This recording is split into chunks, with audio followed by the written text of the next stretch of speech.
இது பாரதம். கண்ணன் பிறந்த பூமி, ராமபூமி, பல அவதாரங்கள் நிகழ்ந்த ஸ்தலம் நம்ம பாரத நாடு. எங்கே பார்த்தாலும் சாதுக்கள், முனிவர்கள், அவங்க தலைமையில் தான் ஒரு நாடோட ஆட்சியே இருந்திருக்கு. அதுபோல் நம்ம பாரதம் இருந்திருக்கு.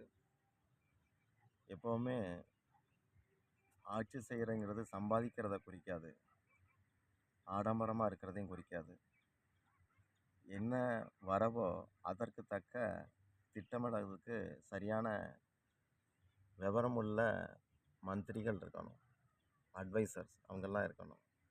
சும்மா ஏனோ தானோன்னு ஒரு கூட்டத்துக்கு தலைமை தாங்கி கூட்டத்தை ஏமாற்றி ஒரு லீடர் மாதிரி ஆயிட்டு அது மாதிரியான கலாச்சாரம் நம்ம நாட்டில் கிடையாது. எப்போவுமே வாய்மைக்கு ஒரு மதிப்பு இருக்குது, உண்மைக்கு ஒரு மதிப்பு இருக்குது. எவ்வளவு லஞ்ச லாவண்யத்தில் திளைச்சவனும் கோர்ட்டில் கொண்டு நிறுத்தியாச்சுன்னா நான் யோக்கியன்னு தான் சொல்ல விரும்புகிறான்.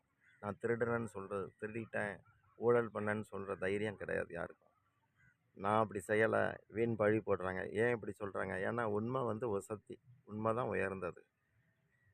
ஒரு ஃப்ராடாக வாழ்கிறவங்க கூட, பொய்யா வாழ்கிறவங்க கூட உண்மை வசதிங்கிற அறிவோடு தான் இருக்கான். ஆனால் ஆசையினால் தப்பு பண்ணுறான். அப்போ அவன் கொஞ்சம் சிந்திச்சு பார்க்கணும். ராமாயணத்தில் பொய் வேண்டாம், கள்ளத்தனம் வேண்டாம்,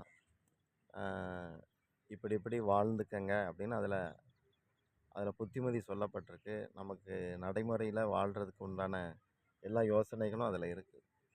அதை ஒருத்தர் முயற்சிக்கணும். வாய்மையாக வாழ்கிறது எப்படி, நேர்மையாக இருக்கிறது எப்படி, எதெல்லாம் நல்ல குணம், அதை சம்பாதிக்கணும். குணம்தான் சம்பாத்தியம், பணம் கிடையாது.